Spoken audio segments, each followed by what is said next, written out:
اپنی مصروف ترین زندگی میں سے صرف 2 منٹ نکال کر کے سماعت کیجیے۔ سگا بیٹا جب قبر میں دفن کرتا ہے نا تو وہ بھی کہتا ہے وہ کونا، یہ کونا تھوڑا سا مٹی کم، میں یہاں بھی مٹی ڈالوں۔ پہلے لوگ روزانہ جاتے ہیں، پھر ہفتے کے بعد، پھر مہینوں بیت جاتے ہیں۔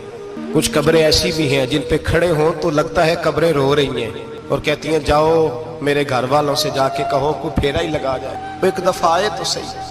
کوئی مٹی نہیں ڈالتا، بادشاہوں کی قبریں روتی ہیں، سرمایہ داروں کی قبریں روتی ہیں، کوئی جاتا نہیں۔ اتنے اتنے موٹے سوراخ ہے قبروں میں، آپ اپنے شہر کے قبرستان پھر کے دیکھ لیں، سوراخ ہے۔ او بھائی، حضرت مولا علی شیر خدا قبرستان گئے تو پہلے رونے لگے، پھر کہنے لگے قبروں والوں کیا حال ہے تمہارا؟ تو آپ فرماتے ہیں مردہ مجھے اندر سے بول کے کہنے لگا علی کفن پھٹ گیا، ہڈیاں ٹوٹ گئی، مال تو دے آئے تھے وارثوں کو پر حساب ہمیں دینا پڑ رہا ہے، تو بتا پیچھے کیا حالات ہیں؟ تو حضرت علی کہنے لگے تمہاری بیویوں نے اور نکاح کر لیے، تمہارے دوستوں نے نئے دوست بنا لیے، تمہاری اولادوں نے تمہارے بغیر جینا سیکھ لیا، تمہاری جائیدادیں بٹ گئیں، تمہارا پیسہ تقسیم ہو گیا۔ پہلے تو کوئی تمہارا نام لیتا تھا، اب تو تمہارا ذکر ختم ہو گیا، اب تو 1-2 نسل تک تمہارا ذکر تھا، اب تو تمہیں یاد ہی کوئی نہیں کرتا۔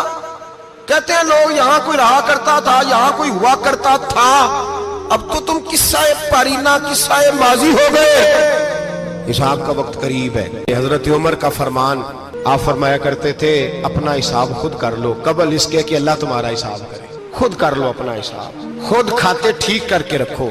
میری دعا ہے اللہ پاک ہمیں ان میں شامل کرے جن کو وہ معاف کرنے والا ہے۔